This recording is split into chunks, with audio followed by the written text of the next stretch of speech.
Hello and welcome to the 19th episode of Comic Book Direct. I'm your host Ian. And I'm your co-host Ethan. And today we're talking about something near and dear to my heart. My lungs. Bad. Well, did you find that hilarious? I did not. Did you find it clever? Not in the slightest. Did you find it somewhat entertaining to the point of not being the worst?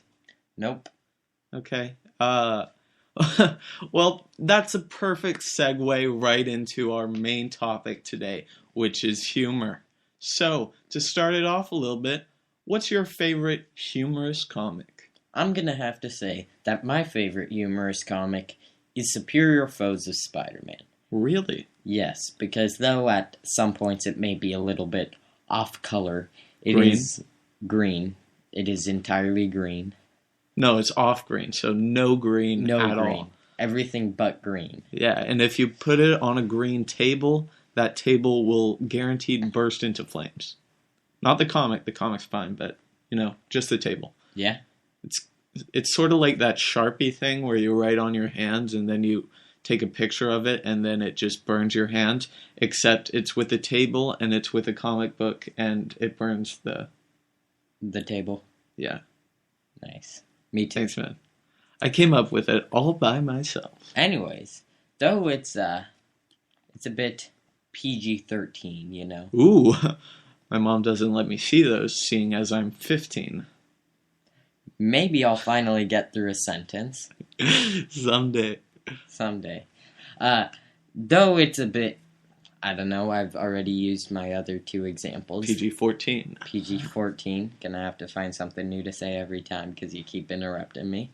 Though it's a bit, yes. Though it's a bit, yes. Man, lost. It's pretty funny, and there's lots of good humor that you kind of more directed towards an adult audience. Yeah.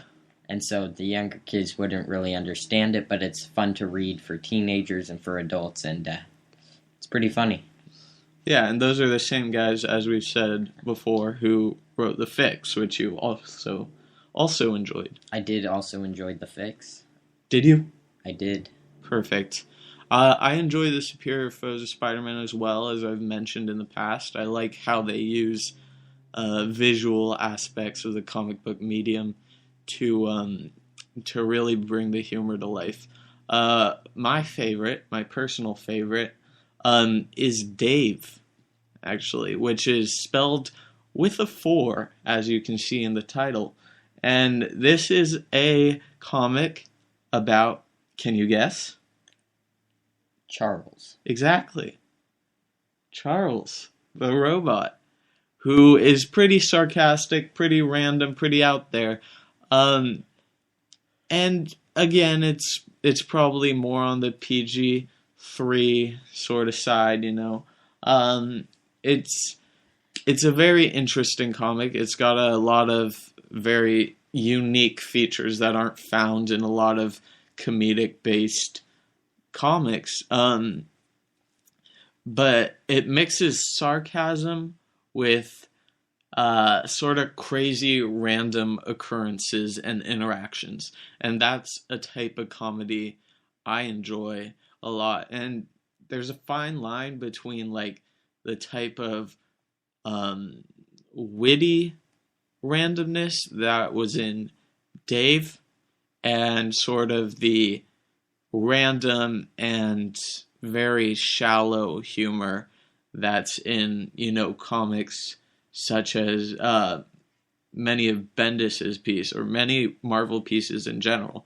And that was sort of my little segue into the next aspect of it, which is what comics do to make humor not as funny. Random does not equal funny. Yeah, that oftentimes is the case. But people take it as sort of a guarantee, if we're just in the middle of a podcast and we shout out some random word tuberculosis, then haha, hilarity ensues. And actually, Actually, I can hear some people laughing out there. I quit the podcast. I'm going to start my own comedy podcast with just random interjections. How do you like that? Tuberculosis. Perfect. Yeah, see, that's what I'm going to do, except better, because I'll do it in a Spanish accent. Yeah. Don't ask me to try it. Could you try it? No, I just told you not to. Okay, if you insist. Tuberculosis. Bad. Also racist. It wasn't racist. It was just, bad. Offensive. Poor taste. I apologize to all of our Spanish listeners out there. And all our listeners in general. I don't want to be racist. All right, so like I touched on, that sort of random comedic interjection does not work for a lot of tuberculosis. I'm laughing because I have to.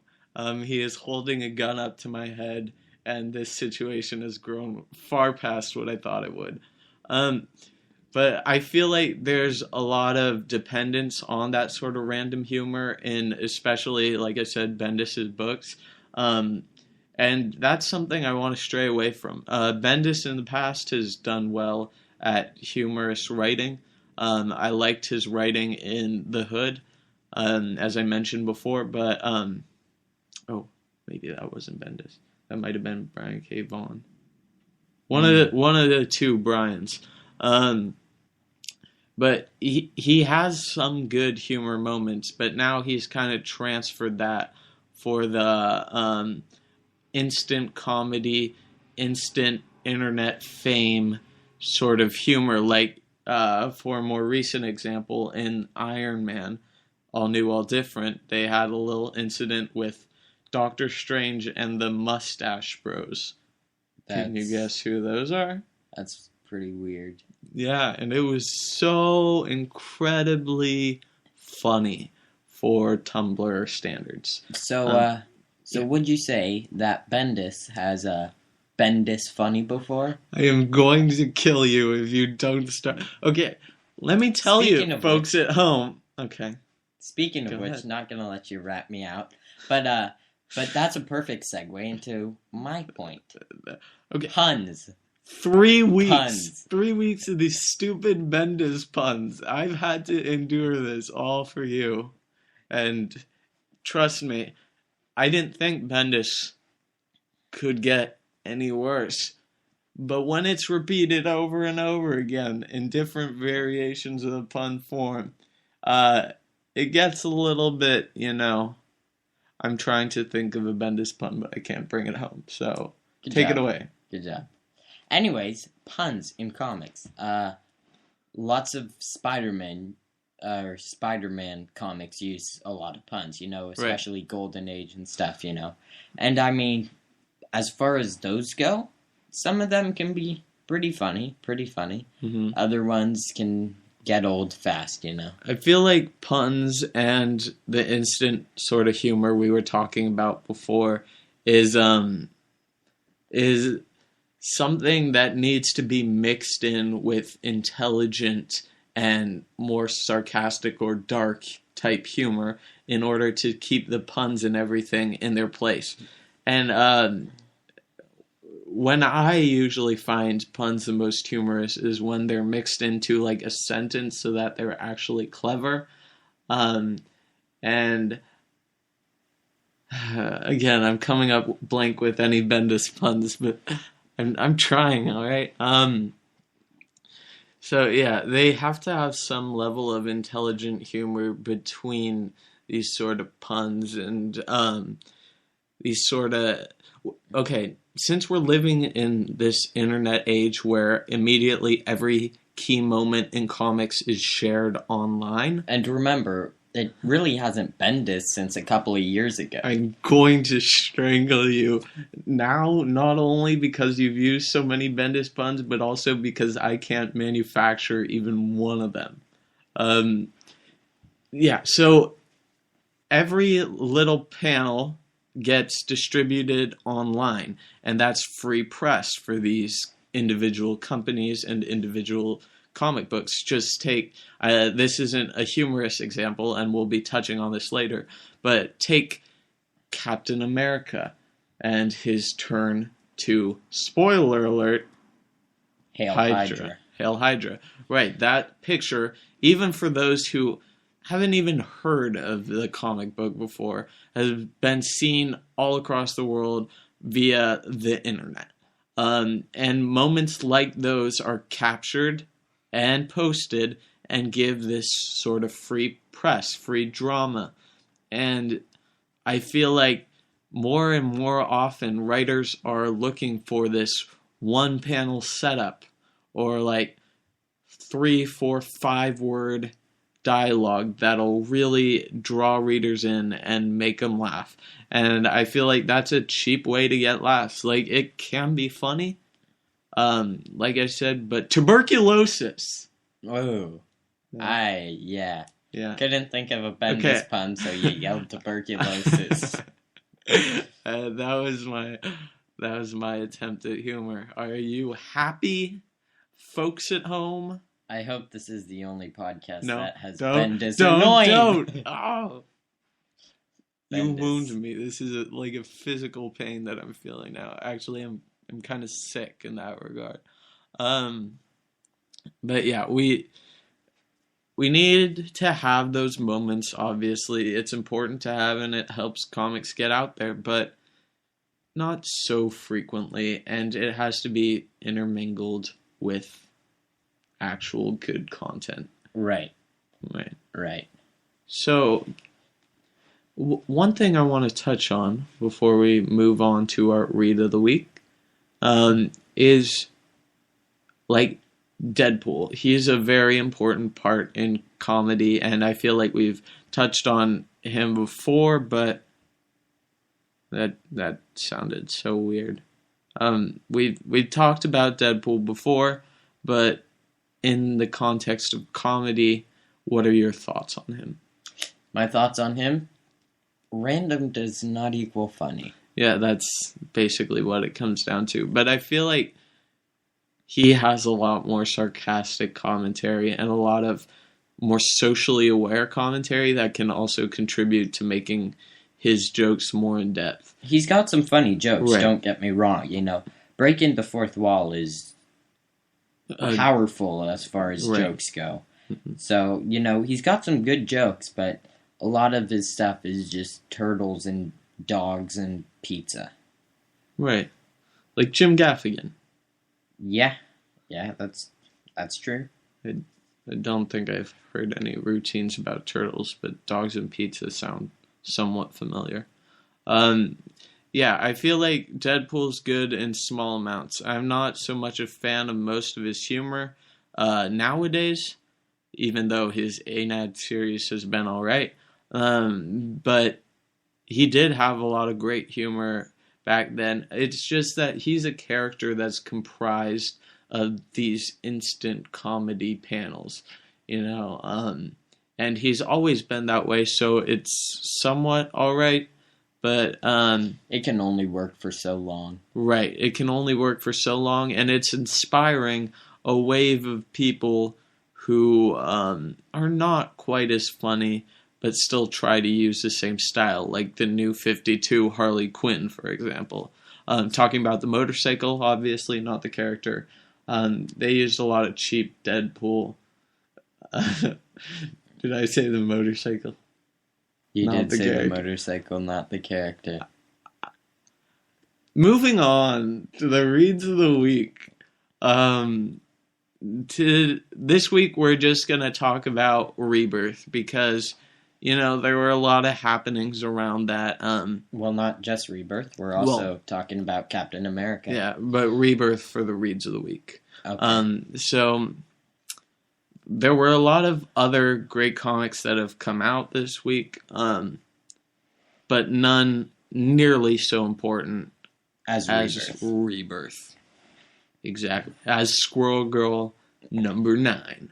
Ooh. And that is what we're talking about right never. We are never talking about Squirrel Girl. She is the worst. You can quote me on that forever. So next week's topic is going to be about Squirrel Girl. Okay. What's yours? What's yours? What? I don't know. All right. So what did you think about Rebirth? Just some initial reactions. It's, I don't often read the DC comics much and that whole thing, except for some of the older ones. But even just watching the Flash show, you know, I saw him go back.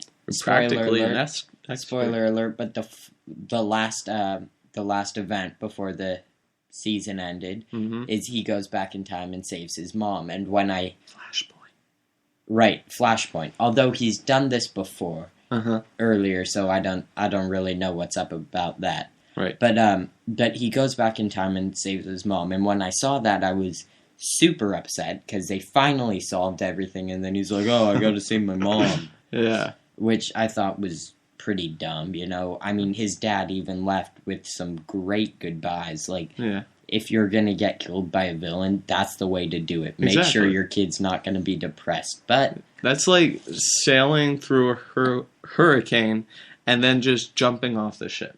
Right. You know, you made it through, oh no, water. Yeah. So I thought that was pretty stupid, but now I see that it's going to tie into Rebirth. Maybe Rebirth in the TV shows and everything, you know. I don't know how Arrow will fit into that, though, because nothing really... So what about the Rebirth happened with them. So about the comics, right.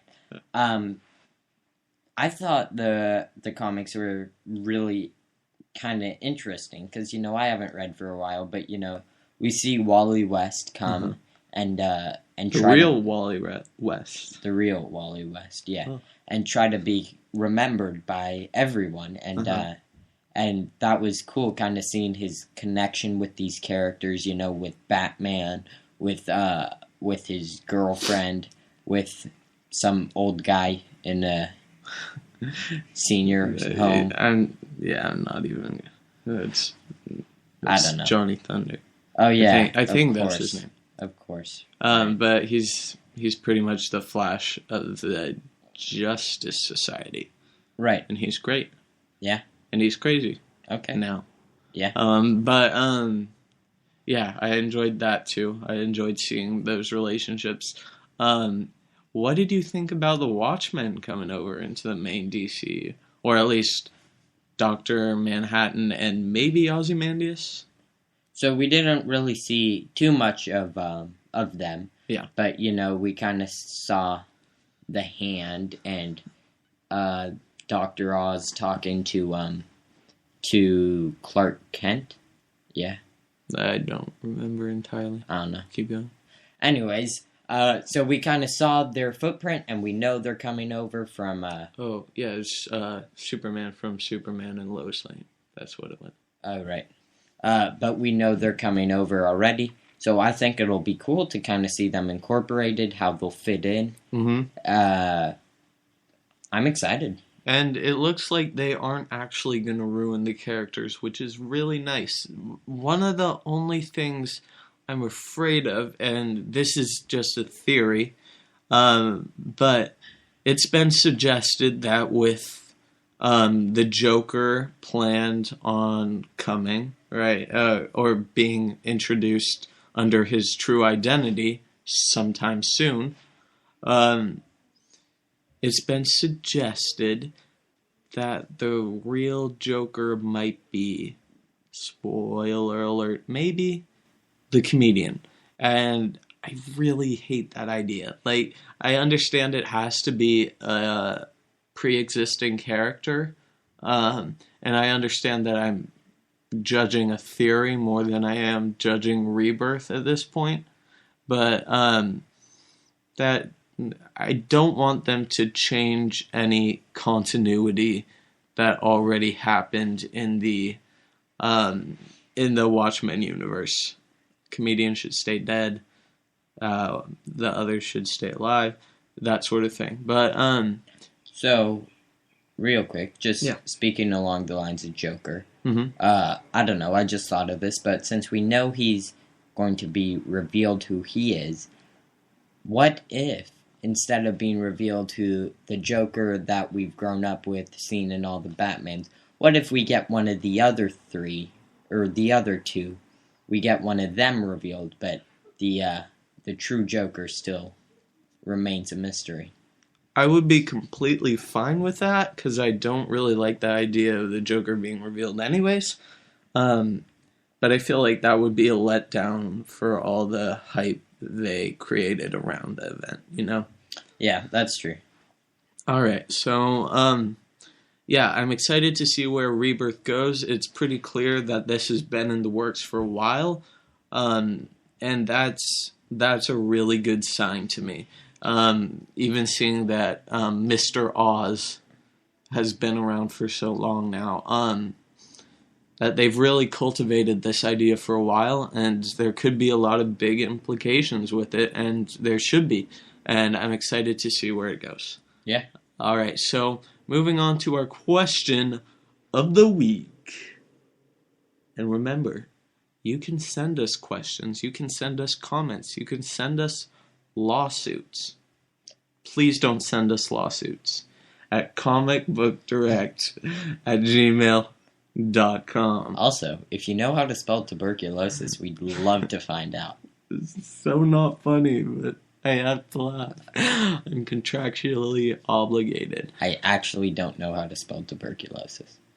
I could guess. Tuber. Culios. Quality content. No. So that's tuberculosis.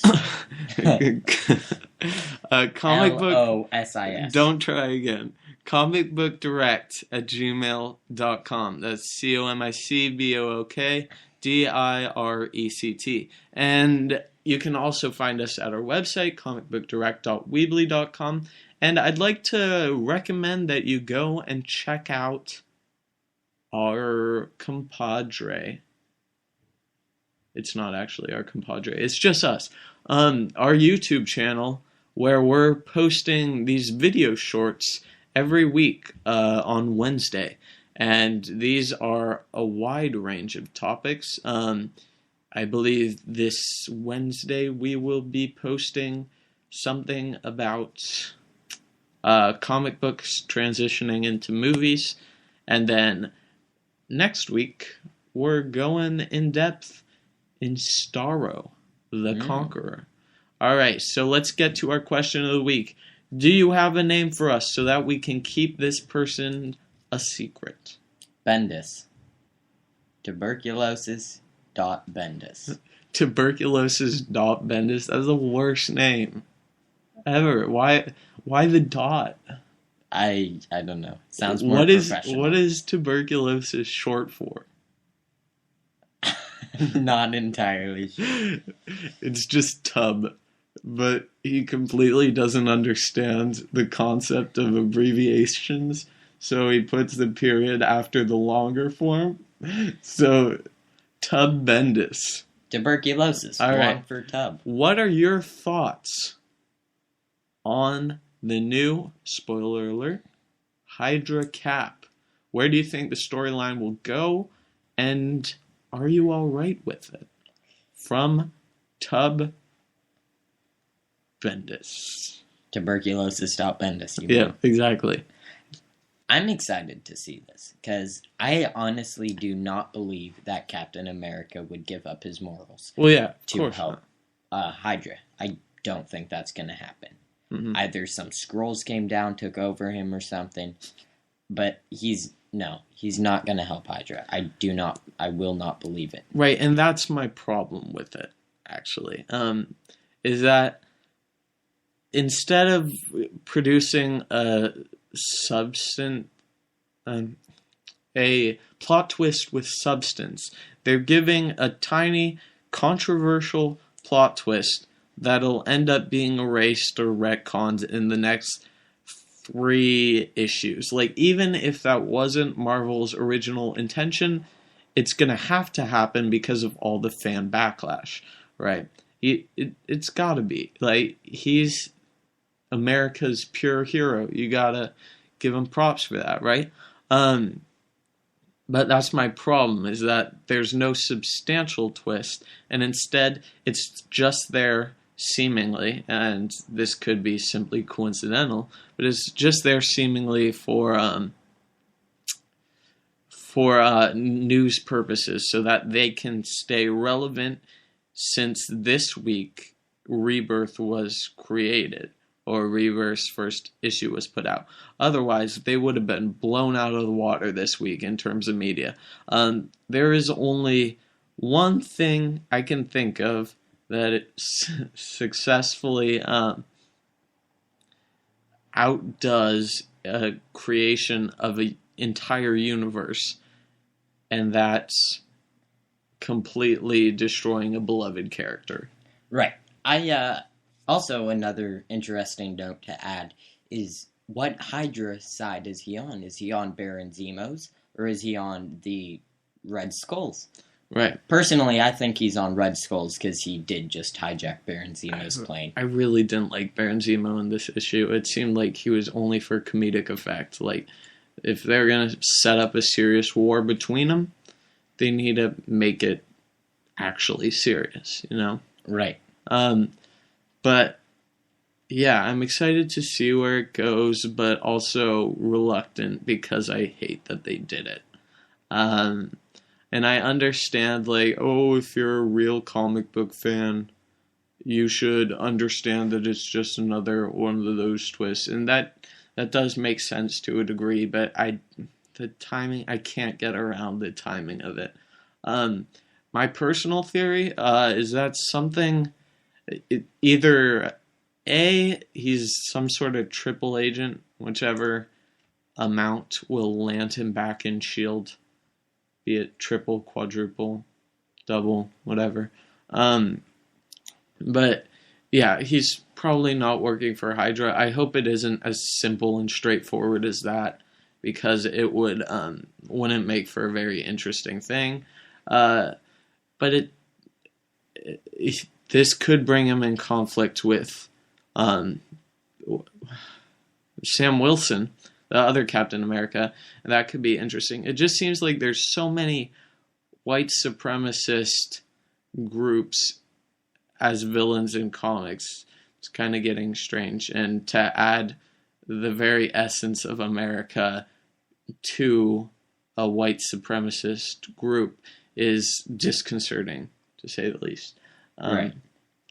But yeah, I hope, my own personal theory is that somehow Kobik is behind this, and when she transitioned him back to his original state, there was something in his subconscious that might have changed his stance on things in general, and I don't know, it could be interesting.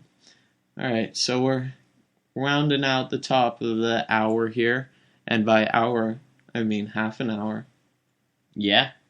So, I'd like to once again recommend that you go to our website, or even our Gmail, or even our YouTube, or even our house. Don't go to our house. Please don't go. Do not go to our house. If you do want to visit our house, though, it's the White House. Because that's right, we're the presidents. Both of us. Yeah. At the same time. You're welcome, America.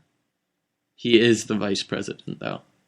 I am the co-host president. The co-host president who's become the host. All right. So in the name of America, hail Hydra. Good night.